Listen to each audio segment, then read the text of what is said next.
Chapter 5. Specialized Knowledge. Personal Experiences or Observations. The fourth step toward riches. There are two kinds of knowledge. One is general, the other is specialized. General knowledge, no matter how great in quantity or variety it may be, is of but little use in the accumulation of money. The faculties of the great universities possess in the aggregate practically every form of general knowledge known to civilization. Most of the professors have but little or no money. They specialize on teaching knowledge, but they do not specialize on the organization or the use of knowledge. Knowledge will not attract money unless it is organized and intelligently directed through practical plans of action to the definite end of accumulation of money. Lack of understanding of this fact has been the source of confusion to millions of people who falsely believe that knowledge is power. It is nothing of the sort. Knowledge is only potential power. It becomes power only when and if it is organized into definite plans of action and directed to a definite end. This missing link in all systems of education known to civilization today may be found in the failure of educational institutions to teach their students how to organize and use knowledge after they acquire it.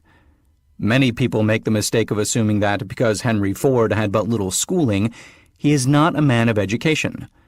Those who make this mistake do not know Henry Ford, nor do they understand the real meaning of the word educate. That word is derived from the Latin word educo, meaning to adduce, to draw out, to develop from within. An educated man is not necessarily one who has an abundance of general or specialized knowledge. An educated man is one who has so developed the faculties of his mind that he may acquire anything he wants, or its equivalent, without violating the rights of others. Henry Ford comes well within the meaning of this definition. During the World War, a Chicago newspaper published certain editorials in which, among other statements, Henry Ford was called an ignorant pacifist. Mr. Ford objected to the statements and brought suit against the paper for libeling him. When the suit was tried in the courts, the attorneys for the paper pleaded justification and placed Mr. Ford himself on the witness stand for the purpose of proving to the jury that he was ignorant. The attorneys asked Mr. Ford a great variety of questions, all of them intended to prove by his own evidence that while he might possess considerable specialized knowledge pertaining to the manufacture of automobiles, he was, in the main, ignorant. Mr. Ford was plied with such questions as the following. Who was Benedict Arnold, and how many soldiers did the British send over to America to put down the rebellion of 1776? In answer to the last question, Mr. Ford replied, I do not know the exact number of soldiers the British sent over, but I have heard that it was a considerably larger number than ever went back. Finally, Mr. Ford became tired of this line of questioning, and in reply to a particularly offensive question, he leaned over, pointed his finger at the lawyer who had asked the question, and said, If I should really want to answer the foolish question you've just asked, or any of the other questions you have been asking me, let me remind you that I have a row of electric push buttons on my desk, and by pushing the right button, I can summon to my aid men who can answer any question I desire to ask concerning the business to which I am devoting most of my efforts. Now, will you kindly tell me why I should clutter up my mind with general knowledge for the purpose of being able to answer questions, when I have men around me who can supply any knowledge I require? There certainly was good logic to that reply. That answer floored the lawyer. Every person in the courtroom realized it was the answer not of an ignorant man, but of a man of education. Any man is educated who knows where to get knowledge when he needs it, and how to organize that knowledge into definite plans of action. Through the assistance of his mastermind group, Henry Ford had at his command all the specialized knowledge he needed to enable him to become one of the wealthiest men in America. It was not essential that he have this knowledge in his own mind. Surely no person who has sufficient inclination and intelligence to listen to a book of this nature can possibly miss the significance of this illustration. Before you can be sure of your ability to transmute desire into its monetary equivalent, you will require specialized knowledge of the service, merchandise, or profession which you intend to offer in return for fortune.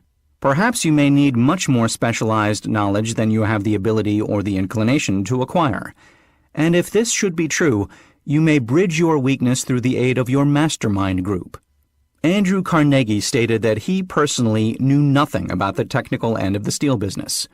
Moreover, he did not particularly care to know anything about it.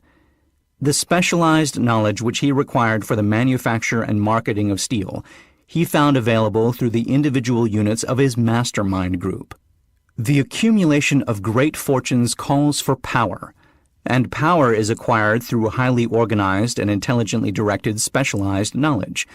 But that knowledge does not necessarily have to be in the possession of the man who accumulates the fortune. The preceding paragraph should give hope and encouragement to the man with ambition to accumulate a fortune, who has not possessed himself of the necessary education to supply such specialized knowledge as he may require. Men sometimes go through life suffering from inferiority complexes because they are not men of education.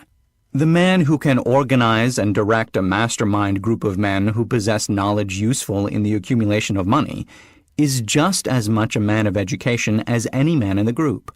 Remember this if you suffer from a feeling of inferiority because your schooling has been limited. Thomas A. Edison had only 3 months of schooling during his entire life. He did not lack education, neither did he die poor. Henry Ford had less than a 6th grade schooling, but he has managed to do pretty well by himself financially. Specialized knowledge is among the most plentiful and the cheapest forms of service which may be had. If you doubt this, consult the payroll of any university. It pays to know how to purchase knowledge.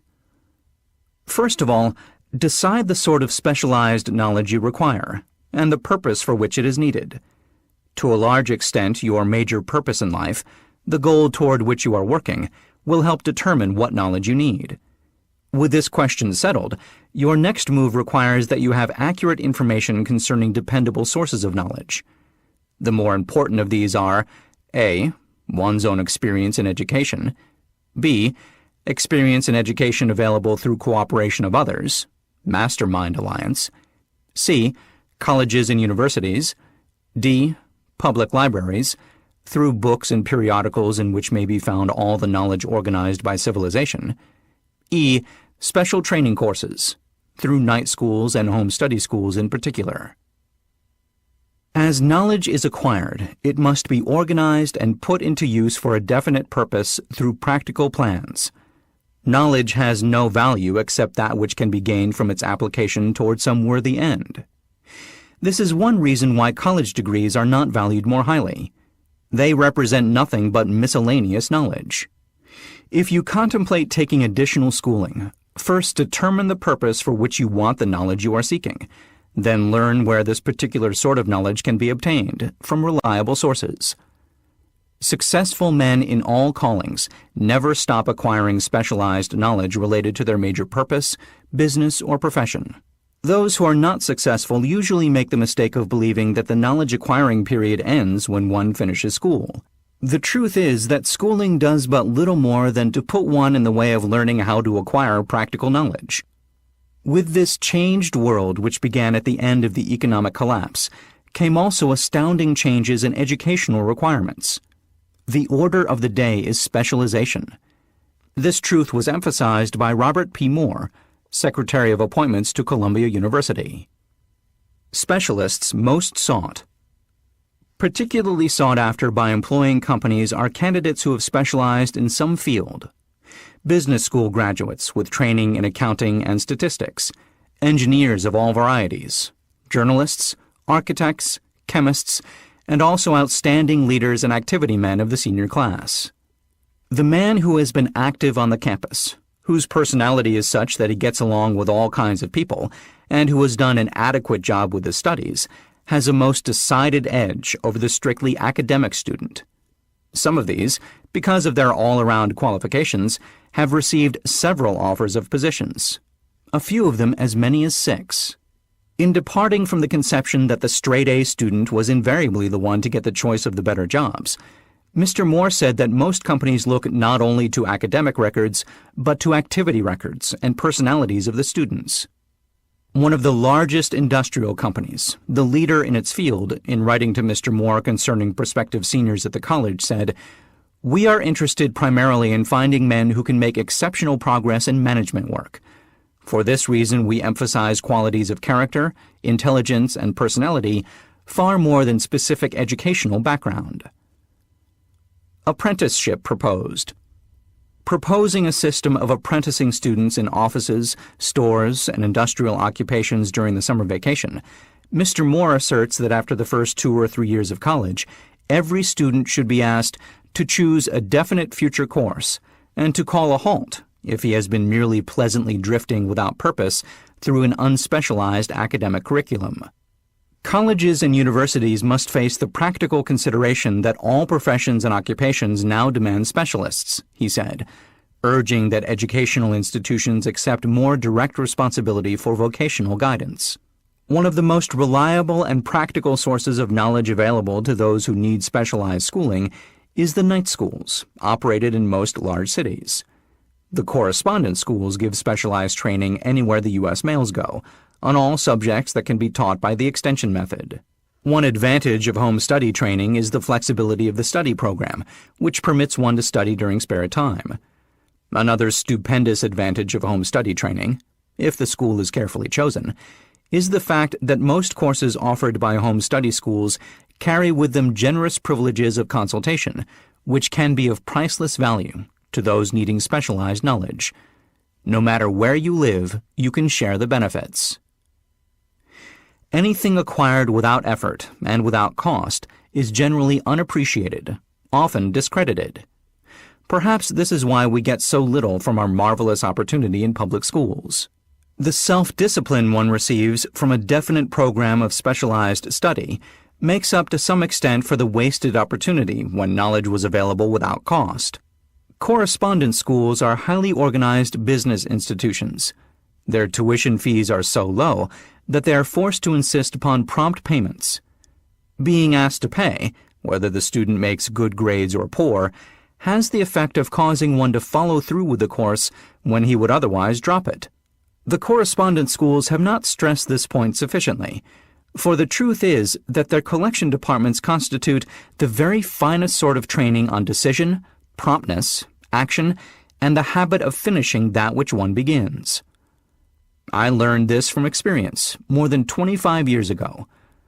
I enrolled for a home study course in advertising. After completing 8 or 10 lessons, I stopped studying, but the school did not stop sending me bills. Moreover, it insisted upon payment, whether I kept up my studies or not. I decided that if I had to pay for the course, which I had legally obligated myself to do, I should complete the lessons and get my money's worth. I felt at the time that the collection system of the school was somewhat too well organized, but I learned later in life that it was a valuable part of my training for which no charge had been made.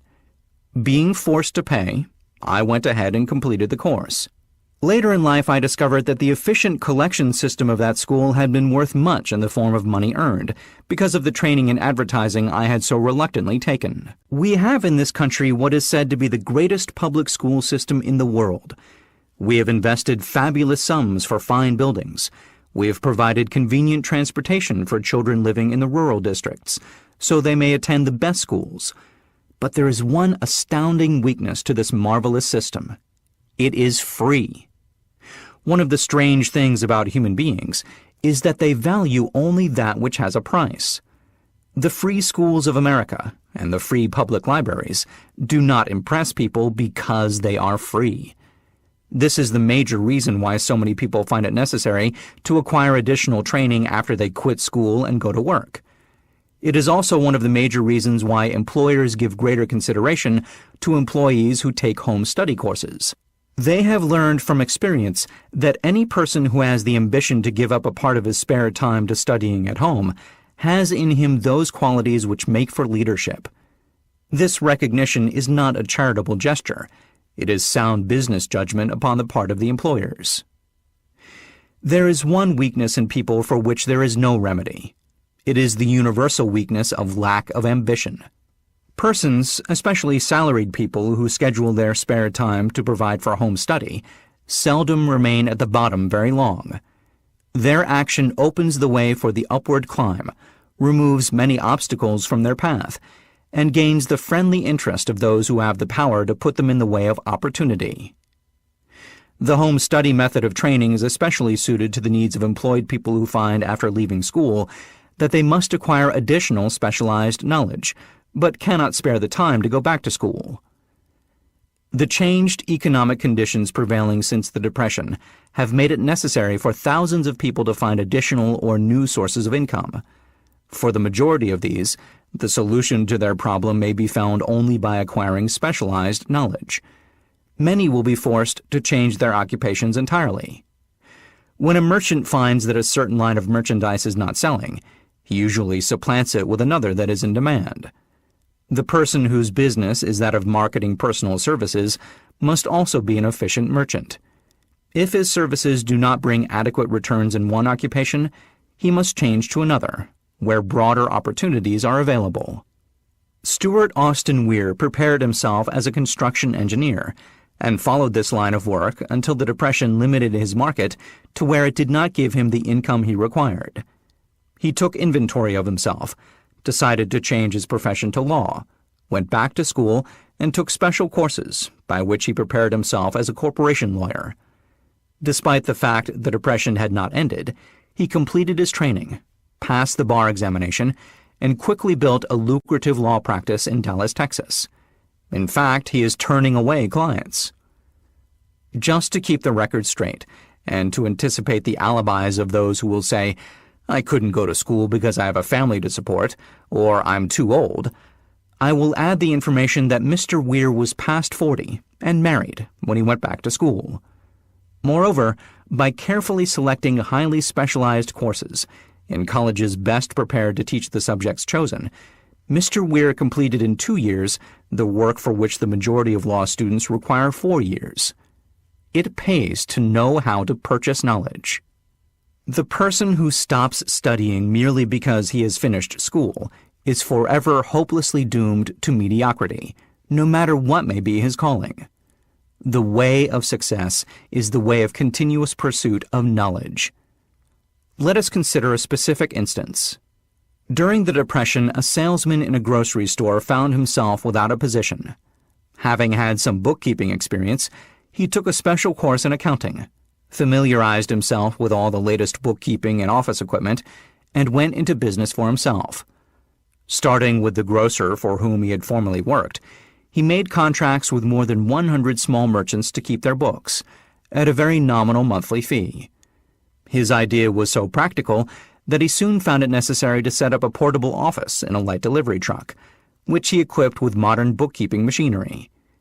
He now has a fleet of these bookkeeping offices on wheels, and employs a large staff of assistants, thus providing small merchants with accounting service equal to the best that money can buy at very nominal cost. Specialized knowledge plus imagination were the ingredients that went into this unique and successful business. Last year, the owner of that business paid an income tax of almost 10 times as much as was paid by the merchant for whom he worked when the Depression forced upon him a temporary adversity which proved to be a blessing in disguise. The beginning of this successful business was an idea. Inasmuch as I had the privilege of supplying the unemployed salesman with that idea, I now assume the further privilege of suggesting another idea, which has within it the possibility of even greater income. Also the possibility of rendering useful service to thousands of people who badly need that service. The idea was suggested by the salesman who gave up selling and went into the business of keeping books on a wholesale basis. When the plan was suggested as a solution to his unemployment problem, he quickly exclaimed, "I like the idea, but I would not know how to turn it into cash." In other words, he complained he would not know how to market his bookkeeping knowledge after he acquired it. So that brought up another problem which had to be solved.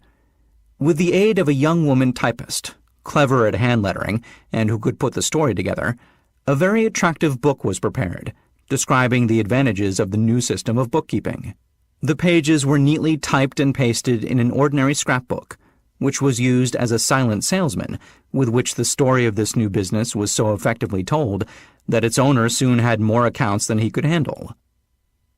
There are thousands of people all over the country who need the services of a merchandising specialist, capable of preparing an attractive brief for use in marketing personal services. The aggregate annual income from such a service might easily exceed that received by the largest employment agency, and the benefits of the service might be made far greater to the purchaser than any to be obtained from an employment agency. The idea here described was born of necessity, to bridge an emergency which had to be covered, but it did not stop by merely serving one person. The woman who created the idea has a keen imagination. She saw in her newly born brainchild the making of a new profession, one that is destined to render valuable service to thousands of people who need practical guidance in marketing personal services.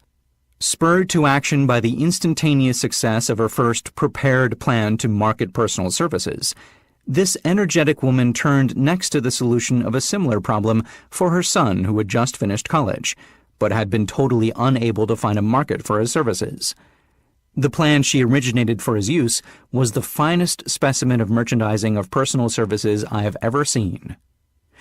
When the plan book had been completed, it contained nearly 50 pages of beautifully typed, properly organized information, telling the story of her son's native ability, schooling, personal experiences, and a great variety of other information too extensive for description. The plan book also contained a complete description of the position her son desired, together with a marvelous word picture of the exact plan he would use in filling the position.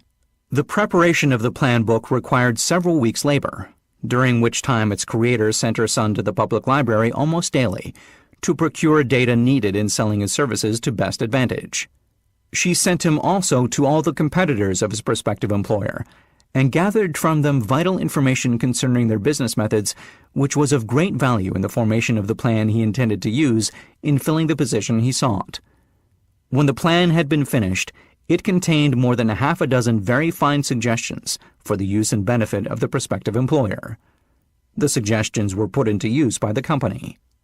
One may be inclined to ask, why go to all this trouble to secure a job? The answer is straight to the point. Also, it is dramatic, because it deals with a subject which assumes the proportion of a tragedy with millions of men and women whose sole source of income is personal services. The answer is, doing a thing well never is trouble. The plan prepared by this woman for the benefit of her son helped him get the job for which he applied at the first interview, at a salary fixed by himself. Moreover, and this too is important, the position did not require the young man to start at the bottom. He began as a junior executive, at an executive salary. Why go to all this trouble, do you ask? Well, for one thing, the planned presentation of this young man's application for a position clipped off no less than 10 years of time he would have required to get to where he began, had he started at the bottom and worked his way up. This idea of starting at the bottom and working one's way up may appear to be sound, but the major objection to it is this. Too many of those who begin at the bottom never manage to lift their heads high enough to be seen by opportunity, so they remain at the bottom. It should be remembered also that the outlook from the bottom is not so very bright or encouraging. It has a tendency to kill off ambition. We call it getting into a rut, which means that we accept our fate because we form the habit of daily routine, a habit that finally becomes so strong we cease to try to throw it off. And that is another reason why it pays to start 1 or 2 steps above the bottom. By so doing, one forms the habit of looking around, of observing how others get ahead, of seeing opportunity, and of embracing it without hesitation. Dan Halpin is a splendid example of what I mean. During his college days, he was manager of the famous 1930 national championship Notre Dame football team, when it was under the direction of the late Knute Rockne.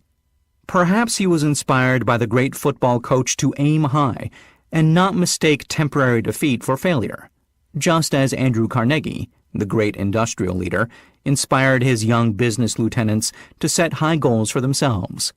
At any rate, young Halpin finished college at a mighty unfavorable time, when the Depression had made jobs scarce.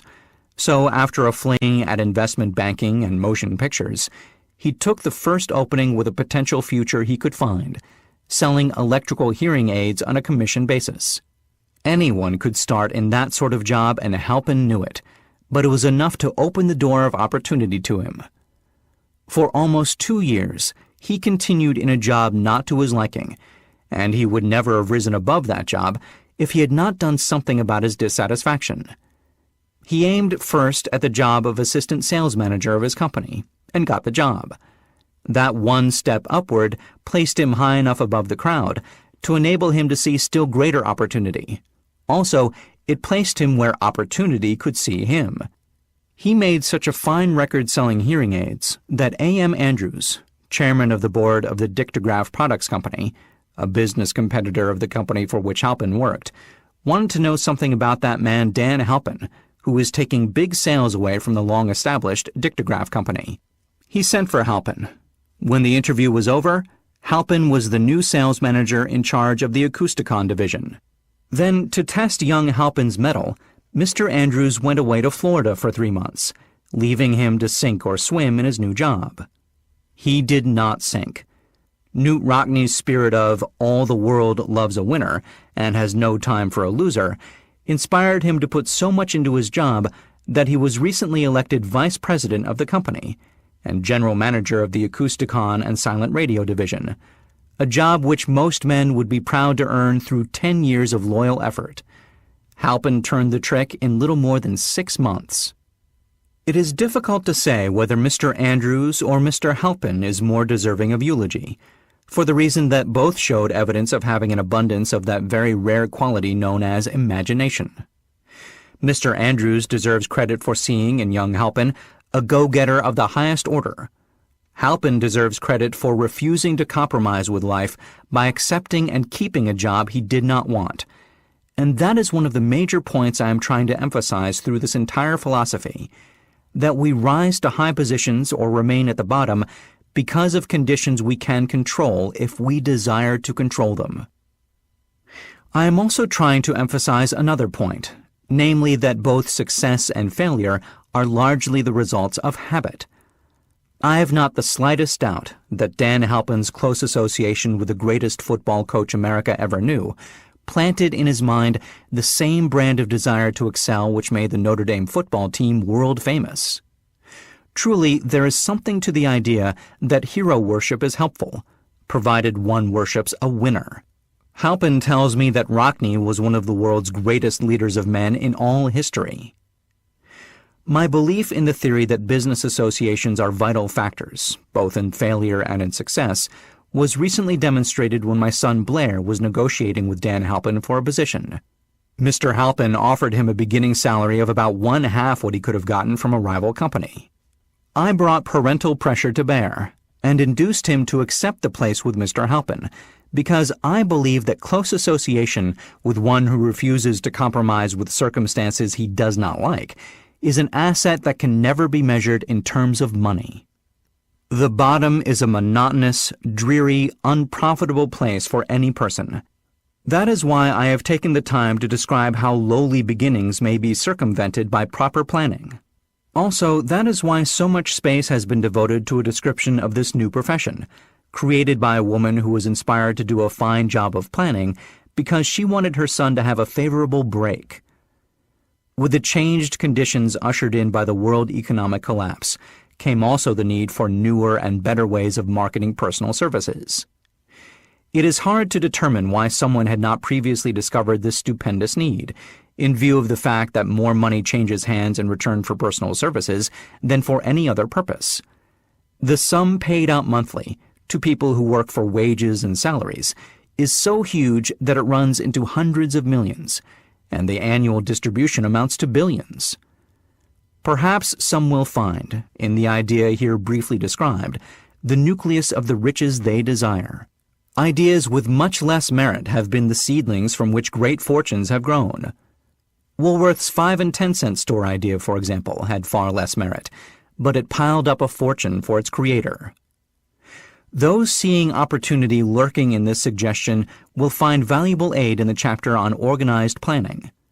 Incidentally, an efficient merchandiser of personal services would find a growing demand for his services wherever there are men and women who seek better markets for their services. By applying the mastermind principle, a few people with suitable talent could form an alliance and have a paying business very quickly.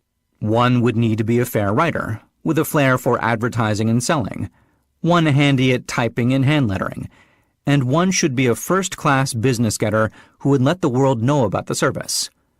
If one person possessed all these abilities, he might carry on the business alone, until it outgrew him. The woman who prepared the personal service sales plan for her son now receives requests from all parts of the country for her cooperation in preparing similar plans for others who desire to market their personal services for more money. She has a staff of expert typists, artists, and writers who have the ability to dramatize the case histories so effectively that one's personal services can be marketed for much more money than the prevailing wages for similar services. She is so confident of her ability that she accepts, as the major portion of her fee, a percentage of the increased pay she helps her clients to earn. It must not be supposed that her plan merely consists of clever salesmanship, by which she helps men and women to demand and receive more money for the same services they formerly sold for less pay. She looks after the interests of the purchaser as well as the seller of personal services, and so prepares her plans that the employer receives full value for the additional money he pays. The method by which she accomplishes this astonishing result is a professional secret, which she discloses to no one excepting her own clients. If you have the imagination and seek a more profitable outlet for your personal services, this suggestion may be the stimulus for which you have been searching. The idea is capable of yielding an income far greater than that of the average doctor, lawyer, or engineer, whose education required several years in college. The idea is saleable to those seeking new positions, in practically all positions calling for managerial or executive ability, and those desiring rearrangement of incomes in their present positions. There is no fixed price for sound ideas.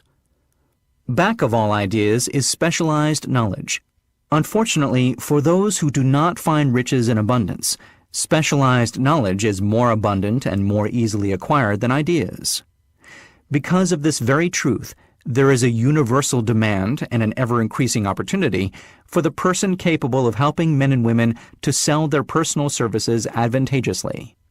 Capability means imagination, the one quality needed to combine specialized knowledge with ideas, in the form of organized plans designed to yield riches. If you have imagination, this chapter may present you with an idea sufficient to serve as the beginning of the riches you desire. Remember, the idea is the main thing. Specialized knowledge may be found just around the corner. Any corner.